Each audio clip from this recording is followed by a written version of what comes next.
ukomeje kurikira Gospel City TV ngo ikaze mu kiganiro tujye kuza ikiganiro nitwa nigera abanase ngo ikaze muri iki kiganiro tugiye kuganira udukuru 10 dusekeje kurusha utundi twakozwe n'intumwa za Yesu 12.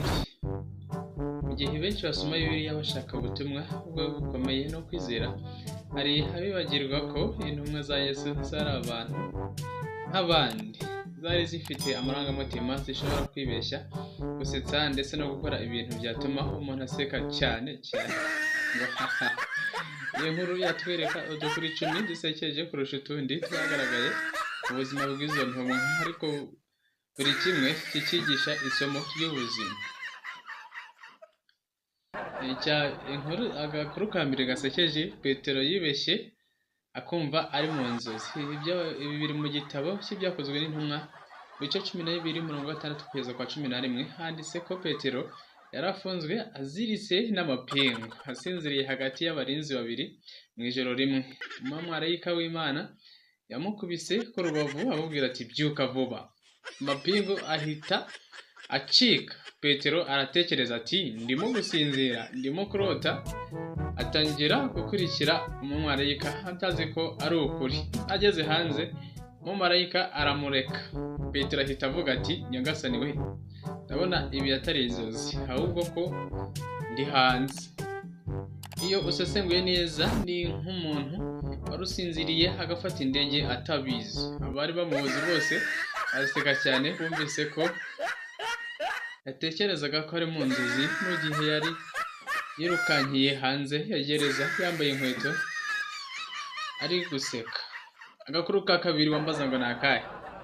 Tomasi yahisemo kugerageza Yesu n'urutoki. Twabisanga muri Yohana ibice 20:24-29. Intumwa Tomasi yavuze amagambo yatumye benshi bamusetsa imyaka yose yakurikiyeho. Abandi bigishwa bamubwiye bati twabonye umwami, ariko Tomasi ati oya, nabyemera keretse nibonye aho bamwometse imisumari cyangwa bamutoboye, nkashyira urutoki nkumva ko ari byo. Ibyo yavuze byabaye urwenya rwinshi. Nyuma Yesu aramubonekera aramubwira ati ngaho ushyira urutoki hano urebe. Tomasi ahita ahinduka ahagarara nk'utaye umutwe avuga ati mwami wanjye n'Imana yanjye. Yesu aramubwira ati wizereye kuko wabonye, ariko hahirwa abizera batabonye. Urumva ko Yesu yari anaseka imbere muri we, nuko Tomasi yari umuntu uhorana amatsiko, kandi igihe cyose byamugwiriraga agasubiza ibintu mu buryo butangaje. Agakuru ka gatatu, abigishwa bibeshya ko Yesu ari umuzimu. Yesu we, mu gihe Yesu yari amaze gusenga ku musozi, abigishwa be barimo Petero, Yakobo na Yohana bari mu bwato. Inkubi y'umuyaga yarabafata. Iri muri Matayo 14:22-31.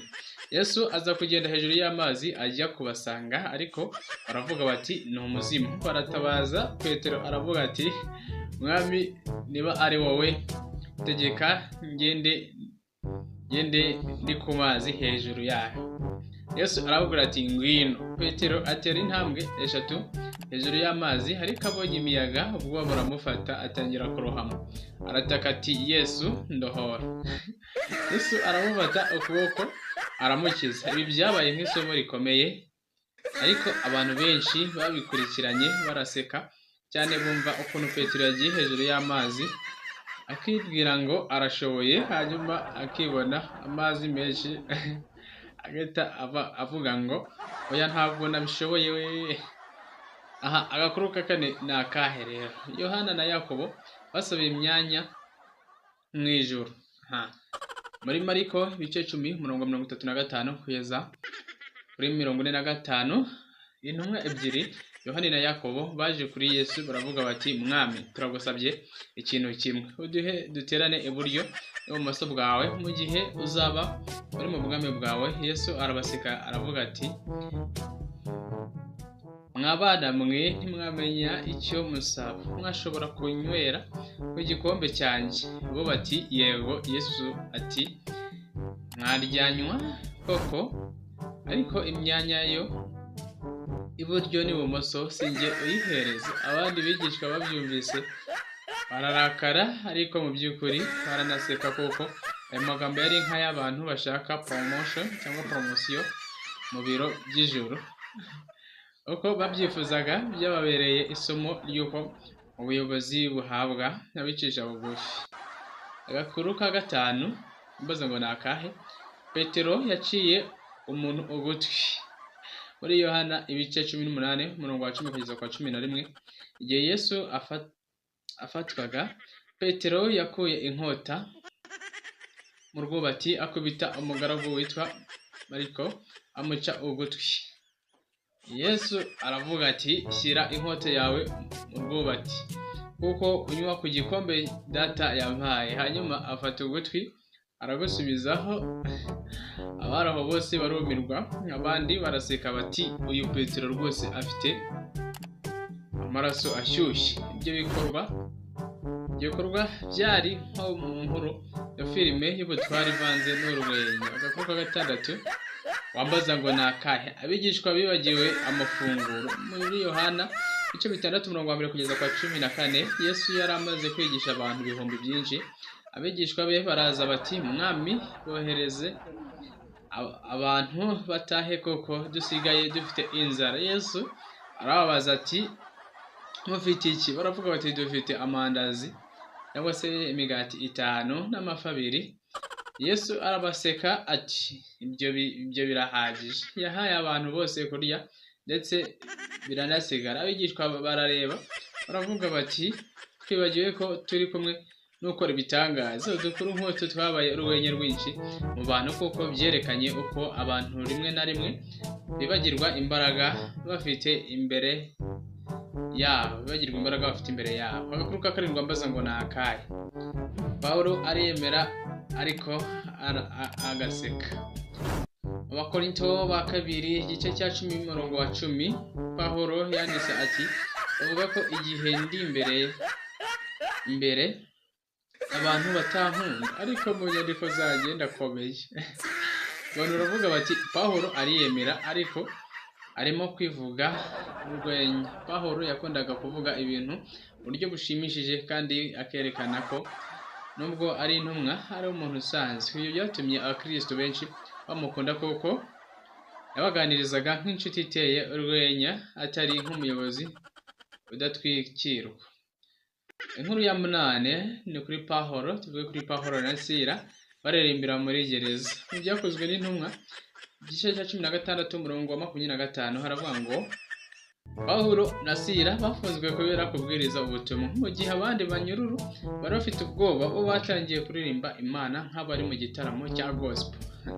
Abanyururu cyangwa se imfungwa baratangara bati, aba bantu baririmba nk'aho bari mu rusengero.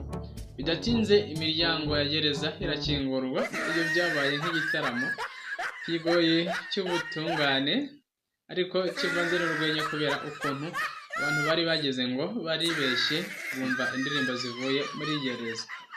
Agakuru ka 9, Yohana asiganwa na Petero. Muri Yohana ibice 20 umurongo wa 4, nyuma y'uko Yesu azutse, Yohana na Petero bariruka bajya kureba imva.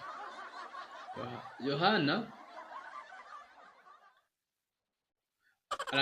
arandika ati, twirutse ariko njye naramurushije nkigerayo mbere. Urumva ko yari yanditse ari kwishongora gato. Abasoma Bibiliya bose baraseka cyane, kuko ari nko kuvuga ngo nari mfite speed kurusha mugenzi wanjye. Ni kimwe mu bice bisekeje cyane byanditswe n'intumwa ubwayo. Agakuru ka 10 ari nako dusorezaho. Yesu abaza intumwa ibibazo bikomeye. Muri Matayo ibice 16 umurongo wa 13 kugeza kwa 20, Yesu arababaza ati, ninde bantu bavuga ko ndi? Abigishwa bose baratangira gutanga ibisubizo bitandukanye. Umwe ati, uri Eliya, undi ati, uri umuhanuzi, undi ati, uri Yohana wagarutse. Yesu arabaseka ati, ariko mwene data, mwebwe se muri hano muramuzi? Petero aravuga ati, uri Kristo, umwana w'Imana uhoraho. Yesu aravuga ati, arahirwa wowe Petero, kuko ibyo utabibwiwe n'abantu, ariko birashoboka ko abandi bigishwa barimo baseka bavuga bati yego Petero yarize neza kabisa. Nubwo utu dukuru dusekeje twerekana ko intumwa zari abantu b'ukuri bafite ubuzima busanzwe, urwenya, ubwoba n'amarangamutima nk'abandi bose. Nubwo zagaragaje imbaraga z'Imana n'ubutwari, nazo zagiraga akanya ko gukora amakosa, kwibeshya no gutuma abandi baseka. Ibyo bitwereka ko kuba umukristo cyangwa umukozi w'Imana bitavuze kuba robo cyangwa umumarayika udaseka, ahubwo ko guseka nabyo ari kimwe mu bigaragaza ubuntu bw'Imana n'ubuzima bwa muntu. Dusoma Bibiliya mu buryo bushya, ubona ko Imana yafashije abantu bafite udukuru duseseka ariko bagahinduka abera b'ukuri. Petero wari umusare yahindutse intumwa ikomeye. Tomasi wakundaga kugerageza ibintu yahindutse intumwa yizeye cyane. Pawulo wari usetsa abantu mu nyandiko ze yahindutse umwanditsi w'amateka y'itorero. Yohana bivugiye ko yageze imbere kumva yanditse ibyahishuwe. Uko biri kose, izi nkuru ziratwibutsa ko nubwo turi abantu, Imana ikoresha no mu dusekeje, mu makosa yacu, ndetse no mu bintu bitumye abandi baseka. Niyo mpamvu kwibuka udukuru dusekeje tw'intumwa za Yesu bitadutera gusebya, ahubwo bituma dusobanukirwa ko Imana ikunda abantu bafite umutima w'urukundo n'umunezero. Yesu ntiyitoranirije abantu batagira amakosa cyangwa badaseka, ahubwo yatoranyije abashobora guhinduka bakanaseka, bagakora ibyiza kandi bakarinda kwizera mu buryo bwabo bwose. Ndagushimiye njye mwabanye muri iki kiganiro. Nitwa Nigena Murasire nk'uko musanzwe mumenyereye. Ndabakunda cyane, mukomeze kugira ibihe byiza. Niba ari ubwa mbere ukore subscribe kugira ngo uzajye ukomeza kugezwaho izindi video utazajya ucikanwa. Ndagushimiye, wakoze cyane. Ciao ciao, mukomeze kugira ibihe byiza.